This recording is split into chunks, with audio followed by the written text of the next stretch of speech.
যুবক, জানি না তুমি বুঝবে কিনা, কিয়ামতের দিন ১৬ লক্ষ নবী, ৩১২ জন রসুল, হয় হয় যেই দিন ফেরেশতারা পর্যন্ত মাটিতে পড়বে আর চিৎকার দিবে রব্বি সাল্লিম সাল্লিম, রব আমাকে বাঁচান। জিবরিল পর্যন্ত মাটিতে হাঁটু গেরা বসা পড়বে দোজখের অবস্থা দেখা আর চিৎকার দিবে রব্বি সাল্লিম সাল্লিম। ওই দিন আল্লাহ এরকম নারাজ হবে, অতীতে কখনো হন নাই আর ভবিষ্যতে কখনো হবে না। নবীরা পর্যন্ত নফসি নফসি বলতে থাকবে, কেউ না স্ত্রীকে চাবে না সন্তানকে চাবে। আল্লাহ রসুল এক জায়গায় রেওয়ায়াত করছেন যে আমি দেখতেছি ওই দৃশ্য যে মুসা আলাইহিস সালামের মতো নবী আরশের খুঁটি ধরে চিৎকার দিতেছে আর বলতেছে রব্বি লা। আল্লাহ রসুল বলতেছে আমি দেখতেছি আন্না মুসা মুতালাফফিফুন বিউমুদিল আরশি ওয়া ইয়াকুলু রব্বি লা আসআলুকা উম্মি ওয়া লা আসআলুকা উখতি। ওনার একজনই বোন ছিলেন, বোনকে চাই না, মাকে চাই না। আসআলুকা নফসি নফসি নফসি, আমাকে বাঁচান। ও যুবক, ওই দিন তোমার রসুল একমাত্র কিয়ামতের মাঠকে গরম করবে, আরশ পর্যন্ত কাঁপায় দিবে আর চিৎকার দিবে রব্বি উম্মতি উম্মতি। আমি বুঝাইতে পারি না। হাসান চাবে না, হোসাইন চাবে না, আলী চাবে না, ফাতেমা চাবে না, বাকি মেয়েদেরকে চাবে না, না ফ্যামিলিকে চাবে, শুধু চিৎকার উম্মতি উম্মতি। আল্লাহ সান্ত্বনা দিতে থাকবেন সালতো তা সাফি তো সাফা। বন্ধু শান্ত হন, যাকে চাবেন তাকে দিয়া দিব, যার ব্যাপারে সুপারিশ করবেন তাকে দেব। যিনি এখনো কবরে কাঁদেন আমাদের জন্য, হায় হায় হায়, হাজারো কোটি ফ্যাসিলিটি আমরা পাইছি। এই উম্মত মুহাম্মদুর রাসূলুল্লাহর কারণে। ওই রসুল যিনি আমাদের জন্য চুলা জ্বলে নাই মাসের পর মাস, যিনি বৈশা নামাজ পড়তেছেন আমাদের জন্য। আবু হুরায়রা জিজ্ঞাসা করছেন রাদিয়াল্লাহু তাআলা আনহু, বৈশা কেন? বলছে আলজু আলজু, ক্ষুধার কারণে দাঁড়াইতে পারতেছে।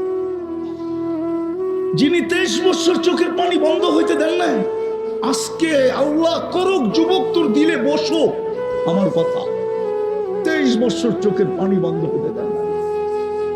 জিবরিল মিকাইল জিজ্ঞাসা করছে মা জালা আরাকা তাবকি, যখনই দেখি চোখে পানি কেন? বলছে জিবরিল মিকাইল উম্মতের জন্য চোখের পানি বন্ধ হয় না। ওই রাসূল যে আরশে যে আমাদেরকে বলেন নাই, আমরা আত্তাহিয়াতুর ভিতরে পড়ি ওয়ালা ইবাদিল্লাহিস সালিহিন।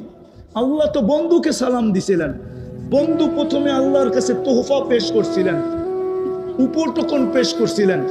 আত্তাহিয়াতু লিল্লাহি ওয়াসসালাওয়াতু ওয়াত-তাইয়্যিবাতু, তারপরেই তো আল্লাহ খুশি হয়ে বসে আসসালামু আলাইকা আইয়ুহান নবী ওয়া রাহমাতুল্লাহি ওয়া বারাকাতু।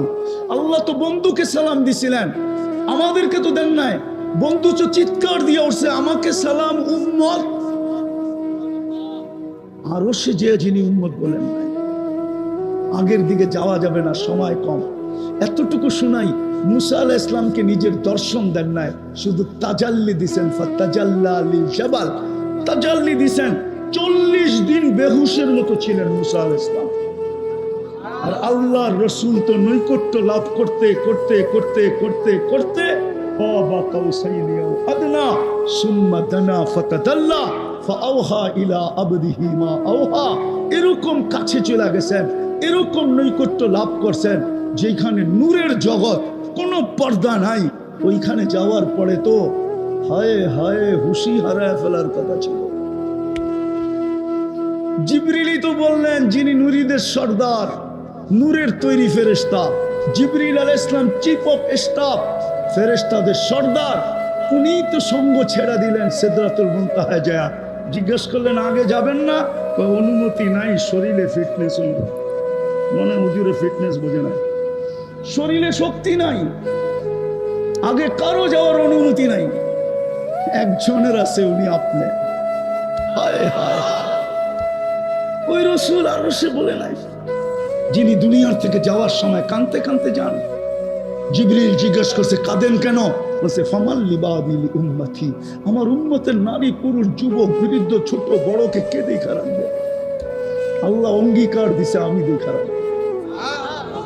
যিনি এখনো কবরে কাঁদেন আমাদের জন্য, ওই উলামাদেরকে জিজ্ঞেস করেন কাঁদে না না কাঁদে?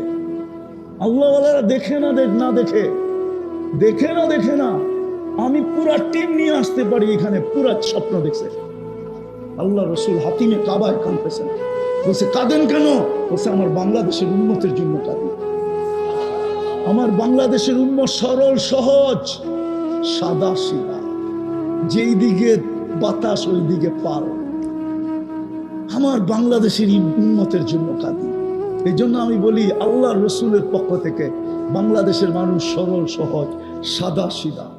কি হ্যাঁ হ্যাঁ, নাইলে বিদেশি ইম্পোর্টেড কাদিয়ানি বাংলাদেশে কেমনে আইসা জায়গা গাড়ে? কাদিয়ানি তো ইম্পোর্টেড আমাদের দেশে। কোন দেশে? ভারতের, ইন্ডিয়ার। তাও কোন প্রদেশের? হায় হায় হায়, পাঞ্জাব প্রদেশের কাদিয়ান। ওইখানের এখানে এসে পাঞ্জাবের কি করা? বাংলাদেশিরা সাদা সিধা। আল্লাহর রসুল বলছে আমার উম্মতের ঈমান নিয়ে যেতেছে। কেউ বলে ভাঙ্গা ঘরে থাকবো না, স্বামীর কথা মানবো না। এক একজনে এক একভাবে ঈমানকে ছিনায় নিয়ে যেতেছে। ওই রসুল যে এখনো কবরে কাঁদে। আমার দেশ নিয়ে তো আমি মাঝে মাঝে ভাবি যে হয় একটা ইউনিয়ন পরিষদের চেয়ার পাওয়ার জন্য মরতে রাজি, মারতে রাজি, স্ত্রীকে বিধবা করতে রাজি, সন্তানদেরকে এতিম করতে রাজি, বুকের তাজা রক্ত ডাইলা দিতে রাজি, রক্তের বন্যা বহায় দিতে রাজি। কিন্তু আপনার আমার নবী তো কিয়ামতের দিন মাকামে মাহমুদ পাবে। কোন ওলামা প্রমাণ করে দেখাতো যে উনি বসবে চেয়ারে? বসবে না তো, হাত রাইখা দাঁড়ায় থাকবে। আল্লাহ জিজ্ঞেস করবে বসেন না কেন? বলে যে 3 জায়গায় দৌড়াবে ও বসে কি করে? আমি বসবো না, প্রমাণ দিলাম এটা আমার, এই জন্য হাত তলে হাত রাখলাম। আমি বসবো না, আমি তো উম্মতকে অঙ্গীকার দিয়ে আসছি হাউজে কাউসারে ছুটবো। পিপাসিত উম্মত যেন অপেক্ষা না করতে হয়, আমি চাই অপেক্ষা করব। আসতে দেরি, আমি নিজের হাতে পান করাইতে দেরি করব না। আর যুবক, রব্বে কাবার কসম, যার পেটে 1 ফোঁটা হাউজে কাউসার যাবে, এটা নির্ধারিত হয়ে গেল, এই পেট কোনো না কোনো ভাবে জান্নাতে যাবেই যাবে, যাবেই যাবে। দুযোগ এই পেটকে আর স্পর্শ করবে না। বলবে আমি তো দৌড়াবো হাউজে কাউসারে, আমি তো দৌড়াবো মিজানে। পাল্লা না ঝুঁকলে আপনি আমাকে অঙ্গীকার দিচ্ছেন, সালপোতা, আমি চাইলে নাকি দিবেন, তো আমি চাইতে শুরু করব। আপনি নাকি আমাকে অঙ্গীকার দিচ্ছেন, সাফি তু সাফা, সুপারিশ করলে মঞ্জুর করবেন। আমি ওইখানে দাঁড়াই সুপারিশ করতে থাকবো। আপনি অঙ্গীকার দিচ্ছেন আমাকে, সৌফা ইউতিকা রাব্বুকা ফাতারদা, আপনাকে আমি রাজি করে ছাড়বো। তা আমি চিৎকার দিব, উম্মতের পাল্লা ঝুঁকে না, আমি রাজি হব না, না না না। আপনি আমাকে অঙ্গীকার দিচ্ছেন, লা ইউখজিকা ফি উম্মতি, আপনার উম্মতের ব্যাপারে আমি লজ্জিত করব না। তো আমি চিৎকার দিব, এখনই তো ঘোষণা হবে, ফাসিরা ফুলান ইবনে ফুলান, অমুকের ছেলে অমুক, অমুকের উম্মতের অন্তর্ভুক্ত, চিরদিনের জন্য অসফল হয়ে গেছে। আমি লজ্জিত হয়ে যাব। পাল্লা ঝুঁকায় দেন না। আল্লাহ বলে বন্ধু আমি ঝুঁকায় দিব। আমি ওইখানে মিজানের পাশে ছুটবো, ওইখান থেকে পলসেরাতে যাব। যদি পার না হইতে পারে, দুরুদের কাঠি দিয়ে পার করায় দিব। আমি লেখি নাই, ইমাম কর্তুবী রহমতুল্লাহ আলাইহি লেখছেন। কিন্তু আফসোস তো এইখানেই, আজকে শুক্রবারের রাত্র, সূর্য ডুবার থেকে শুক্রবার শুরু হয়ে গেছে, কালকে সূর্য ডুবা পর্যন্ত। কিন্তু আমার বিশ্বাস এই মজমা একজনও নাই যে শুক্রবারে 1000 বার দুরূদ পড়ে। আমার বিশ্বাস এখানে নাই। আমার বিশ্বাস কোনো যুবকও নেই যেটি 10 বার শুক্রবারে 10 বার দুরূদ শরীফ পড়ে। অথচ আল্লাহ রসুলের অনুরোধ ছিল, আবেদন ছিল, আমাদের কাছে দরখাস্ত ছিল, হয় শুক্রবারে আমার উপরে বেশি বেশি দুরূদ পড়ে না উম্মত। ওই রসুল। যুবক, জানি না তুমি বুঝবে কিনা, কিয়ামতের দিন 1.25 লক্ষ নবী, 312 জন রসুল, হয় হয় যেই দিন ফেরেশতারা পর্যন্ত মাটিতে পড়বে আর চিৎকার দিবে রব্বি সাল্লিম সাল্লিম, রব আমাকে বাঁচান। জিবরিল পর্যন্ত মাটিতে হাঁটু গেরা বসা পড়বে দোজখের অবস্থা দেখা, আর চিৎকার দিবে রব্বি সাল্লিম সাল্লিম। ওই দিন আল্লাহ এরকম নারাজ হবে, অতীতে কখনো হন না, আর ভবিষ্যতে কখনো হবে না।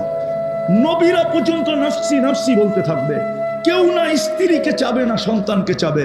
আল্লাহর রসুল এক জায়গায় রেওয়ায়াত করছেন যে আমি দেখতেছি ওই দৃশ্য, যে মুসা আলাইহিস সালামের মতো নবী আরশের খুঁটি ধরে চিৎকার দিতেছে আর বলতেছে রব্বি লা আল্লাহ রসুল বলতেছে আমি দেখতেছি আন্না মুসা মুতালাফফিফুন বিউমুদিল আরশি ওয়া ইয়াকুলু রব্বি লা আসআলুকা উম্মি ওয়া লা আসআলুকা উখতি। ওনার একজনই বোন ছিলেন, বোনকে চাই না, মাকে চাই না। আসআলুকা নাফসি নাফসি নাফসি, আমাকে বাঁচান। ও যুবক, ওই দিন তোমার রসুল একমাত্র কিয়ামতের মাঠকে গরম করবে, আরশ পর্যন্ত কাঁপায় দিবে আর চিৎকার দিবে রব্বি উম্মতি উম্মতি। আমি বুঝাইতে পারি না। হাসান চাবে না, হোসাইন চাবে না, আলী চাবে না, ফাতেমা চাবে না, বাকি মেয়েদেরকে চাবে না, না ফ্যামিলিকে চাবে, শুধু চিৎকার উন্নতি উন্নতি। আল্লাহ সান্ত্বনা দিতে থাকবেন, সালফু তা শাফি তু শাফা, বন্ধু শান্ত হন, যাকে চাবেন তাকে দিয়া দিব, যার ব্যাপারে সুপারিশ করবেন তাকে দিব। এই উম্মত তওবা করে না। করবা আজকে থেকে তওবা? হ্যাঁ, কে কে করবা দেখি? পাক্কা? হ্যাঁ, কমসে কম শোয়ার সময় তওবা। এখন তওবা করো, বলো আল্লাহ অতীত থেকে তওবা করলাম, আমাদেরকে মাফ করে দেন। না মাফ, আর একটা কাজ করো, আল্লাহর ডাকে ডেলি 5 বেলা। কে ডাকে? কে ডাকে? কে ডাকে? আরে আল্লাহ ডাকলে তো মনকে বুঝ দিতে পারতাম যে 4 অক্ষরের একটা শব্দ, শুধু আল্লাহ তো ডাকে না। 24 ঘন্টা যিনি আমার করে বাজেট ব্যয় করে। হয় আসলিয়ার মানুষ, যদি পানির দামে অক্সিজেন কিনতে হতো, পানির দামে এইখানে ফ্যাক্টরি একটা চুপড়ি পর্যন্ত হতো না। চুপড়ি ডেলি 16,500 টাকা পার হেড বিল দিতে হতো, মাসে 4,95,000 টাকা বিল দিতে হতো যদি পানির দামে অক্সিজেন কিনতে হতো। 30 টাকা লিটার, ডেলি আমরা 550 লিটার অক্সিজেন নেই। আল্লাহ ব্যয় করে এটা আল্লাহ। ওই আল্লাহ ডাকে 5 বেলা। ওই আল্লাহ ডাকে, শুধু আল্লাহ ডাকে না, রহমান ডাকে, রহিম ডাকে, মালিক ডাকে, কুদ্দুস ডাকে, সালাম ডাকে, মুমিন ডাকে, মুহাইমিন ডাকে, আজিজ ডাকে, জব্বার ডাকে, মুতাকাব্বিরুল খালিকুল বারিউল মুসাব্বিরুল গফফারুল কহ্হারুল ওয়াহ্হাবুর রাযাকুল ফাত্তাহুল আলিমুল কাবিদুল বাসিতুল খাফিদুর রাফিউল মুইজ্জুল মুদিল্লুস সামিউল বাসীরুল হাকামুল আদলুল লতীফুল খবীরুল হালিমুল আযীমুল গফুরুশ শাকুরুল আলিয়ুল কবীরুল হাফিজুল মুকিতুল হাসিবুল জলিলুল করিমুল রকিবুল মুজিবুল ওয়াসি আল হাকিমুল ওয়াদুদুল মজিদুল বাঈতুশ শহীদুল হকুল ওয়াকিলুল কবিয়ুল মতিনুল ওয়ালিয়ুল হামিদুল মুসিয়াল মুবদি আল মুঈদ আল মুহয়ি আল মুমীত আল হাইয়্যু আল কাইয়্যুম আল ওয়াজিদ আল মাজিদ আল ওয়াহিদ আল আহাদ আল সামাদ আল ফাদির আল মুক্তাদির আল মুকদ্দম আল মুআক্খার আল আউয়াল ওয়াল আখির আল যাহির ওয়াল বাতিন আল ওয়ালি আল মুতাওয়ালি আল বাররু التواب المنتقم العفو الرؤوف مالك الملك ذا الجلال والإكرام المقسط والجامع والغني والمغني المانع الضار النافع النور الهادي البديع والباقي الوارث والرشيد الصبور جل جلاله 99 পদের মালিক আল্লাহ ডাকে, দামি বানানোর জন্য ডাকে, জান্নাতের চাবি দিতে ডাকে।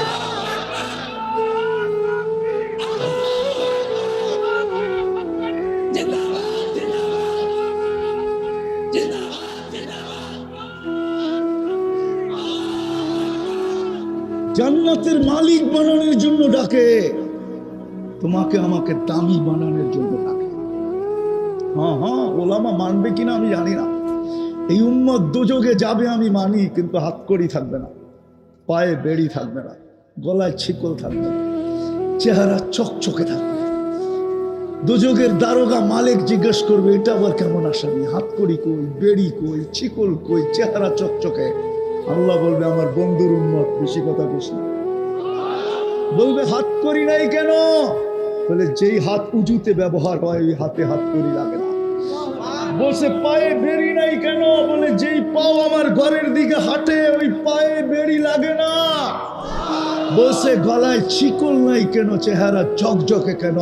বলছে মালিক যেই কপাল আমার কুদরতি পায়ে লাগে ওই চেহারা কোনোদিন কালো হয় না, ওই গলায় কোনোদিন ছিকল লাগে না। 3 জায়গায় আগুন দিবে না, হাতে পায়ে চেহারায়, বাকি শরীরে লাগায় দাও। ও যুবক, উম্মতে মুহাম্মদী হওয়ার কারণ চলো আজকের থেকে অঙ্গীকার করি, তওবা তো ডেলি করবই, আজকের থেকে নামাজ ছাড়বো। পাক্কা? হ্যাঁ, ওয়াদা? নামাও নামাও। যদি উম্মত আজও 5 ওয়াক্ত নামাজ পড়তো তাহলে উম্মতের এই দুর্দশা হতো না। ফিলিস্তিনের যুদ্ধ আমার যুগ বিয়োগে মিলে না। হুজুরদের মিলতে পারে, দুনিয়ার সবার মিলতে পারে, আমার মিলে না। আমি যুগ বিয়োগ মিলাইতেই পারি না। পারবো তো পারবো কোত্থেকা। আমি 15 বছর আগে 2 চোখে 2010-এ আমি চিনি ইব্রাহিম আলাইহিস সালাম কোথায় ঘুমায়, আমি চিনি মুসা আলাইহিস সালাম কোথায় ঘুমায়, আমি চিনি ওনার শ্বশুর সোহেব আলাইহিস সালাম কোথায় ঘুমায়, আমি চিনি ওনার শিষ্য ইউসা বিন নুন কোথায় ঘুমায়, আমি চিনি 70,000, আরে আমি চিনি 70 জন নবীর কবর কোথায় কোথায় চিহ্নিত, আমার এই 2 চোখে দেখা আছে। আমি চিনি 45,000 সাহাবা কোথায় ঘুমায়, ফিলিস্তিন 45,000 সাহাবার কবর। আমি চিনি আমি চিনি জাফর ইবনে আবু তালেব কোথায় ঘুমায়, আমি চিনি যায়েদ ইবনে হারেসা কোথায় ঘুমায়, আমি চিনি আব্দুল্লাহ ইবনে রওয়াহা কোথায় ঘুমায়, আমি চিনি 16 লক্ষ নবীদের সম্মেলন মেরাজের রাত্রে সশরীরে কোথায় হয়েছে, কোথায় ছিল, আমি ওটা চিনি। আমি মুসলমানের প্রথম কেবলা চিনি। আমি অহংকার করে বলতেছিলাম আমি চিনি আইয়ুব আলাইহিস সালাম দুপুরে কোথায় ঘুমাইতেন, আমিও যে ঘুমায় গেছিলাম। আমি দেখতে গেছিলাম যে ওইখানে এখনো তাসির বাকি আছে কিনা, ক্রিয়া বাকি আছে কিনা। উনি যে পাহাড়ের চূড়ায় ঘুমাইতেন, বাইতুল মুকাদ্দাস ছুঁয়া দক্ষিণা বাতাস ওই পাহাড়ের উপরে আসতো। এখন অবশ্য একটা ছোট মসজিদ হয়ে গেছে। আমি ওইখানে উঠছিলাম যে দেখতে এখনো আছে কিনা। সবাইকে বলছিলাম নিচে থাকো, আমি উপর থেকে দেখা নামতেছি। আমি ওইখানে যে ঘুমায় গেছি। তারপরে নিচের থেকে মানুষ যে আমাকে বলছে তুমি ঘুমায় গেছো, তুমি ঘুমায় গেছো। আমি বললে এইটাই তো দেখতে আসছিলাম যে এখনো ঘুম আসে কিনা দুপুরে। আমি চিনি ওই জায়গা, আমার যুগ বিয়োগ মিলে না। কসম, যেখানে ইব্রাহিম আলাইহিস সালাম ঘুমায় ওইখানে বোম ফাটে কি করে, যেখানে মুসা আলাইহিস সালাম ঘুমায় ওইখানে বোম ফাটে কি করে, 70 জন নবীর কবর যেখানে বোম ফাটে কি করে। তাও চিহ্নিত মুহাম্মদুর রাসূলুল্লাহর পরওয়ানা জিয়ালে সাহাবী। হায় হায় হায়, যারা মুহাম্মদুর রাসূলুল্লাহর কদমে জান লুটায়া দিয়েছেন, 45,000-এর কবর, ওইখানে বোম ফাটে কি করে। ফাটবে না তো ফাটবে না কেন? এই জন্যই তো যুগ বিয়োগ মিলে না। 5 বেলা আল্লাহ ডাকে, এই এলাকার 90% মানুষ নামাজ পড়ে, 90% মানুষ মসজিদে আসে না। দুঃখ তো এটাই। আমি চিনি এই এলাকার বড় লোকরা একজন এই এলাকায় বাস করে না, এই এলাকার ধনীরা কেউ এই এলাকায় বাস করে না। হ্যাঁ, বাংলো থাকলে থাকতে পারে, সপ্তাহে মাসে একবার আসে, 2-4 ঘন্টা বসে আবার চলে যায়। সবাই থাকে উত্তরায়, না হইলে বনানী, না হইলে গুলশান, না হইলে বাড়িদারা, না হইলে ধানমন্ডি। আর কেউ কেউ তো আমি চিনি আমেরিকাতে থাকে, কেউ কেউ তো আমি চিনি ইংল্যান্ডে থাকে, কেউ কেউ তো আমি চিনি কানাডায় থাকে।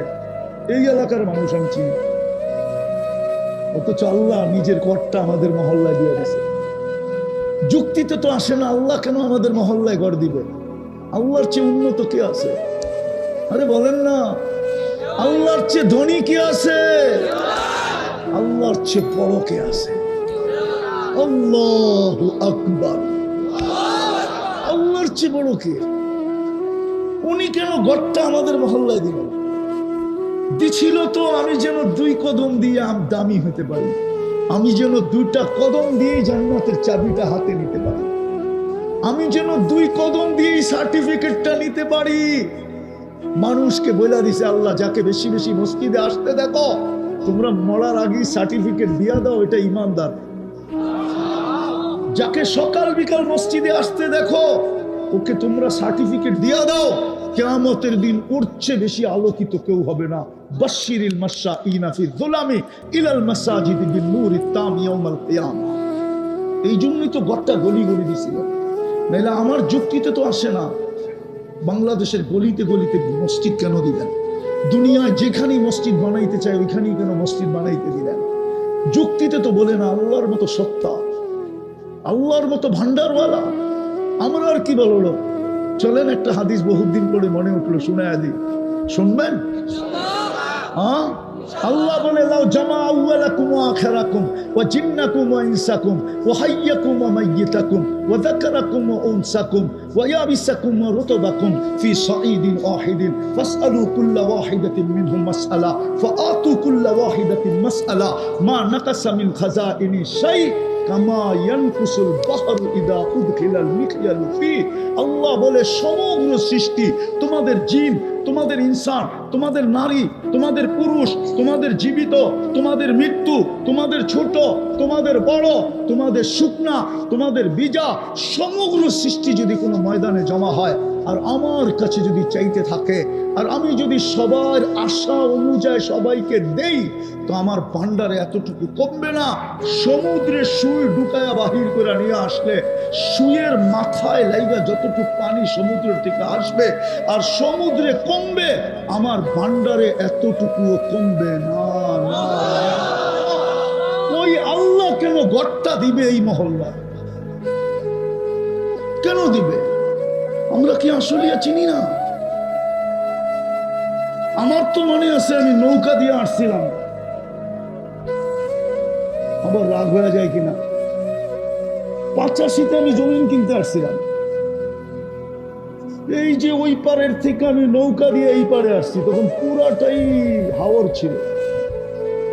আসলিয়ার যে রাস্তা এখন যেটা উড়ন্ত সেতু হইতেছে, পুরাটাই পানি ছিল। আমি আমার এক পরিচিত নিয়ে আসছিলাম, তোরে নৌকার থেকে ফালায়া চুবামো, এখানে মানুষ জায়গা কিনে, তুই ঢাকা খিলগাঁও ফালায়া তুই আসতো তো এখানে জায়গা কিনতে, এইখানে কেন আল্লাহ মসজিদ দেবে? আমি ইনসাল্ট করতেছি, বুঝাইতে চাইতেছি। অঙ্গীকার করেন, এই জন্যই মুসলমানের দুরবস্থা। হায়, আপনি জানেন না আপনার কোন জায়গায় স্যাটেলাইট লাগানো আছে? রব্বে কাবার কসম, আমাদের প্রত্যেক মসজিদের উপরে স্যাটেলাইট লাগানো আছে। 24 ঘন্টা মনিটরিং করা হয়, কেননা ইহুদিদের সবচেয়ে বড় কিতাব, সবচেয়ে গ্রহণযোগ্য কিতাব, আমরা কোরআনকে তো মানি না, ওরা ওইটাকে অক্ষরে অক্ষরে মানে, যেটাকে তালমুদ বলে। তালমুদ, ওই তালমুদে লেখা আছে মুসলমানের জুমার জামাত আর ফজরের জামাত সংখ্যায় যেই দিন সমান হবে, ওই দিন মুসলমানের বিজয়ের পালা আকাশ থেকে শুরু হবে।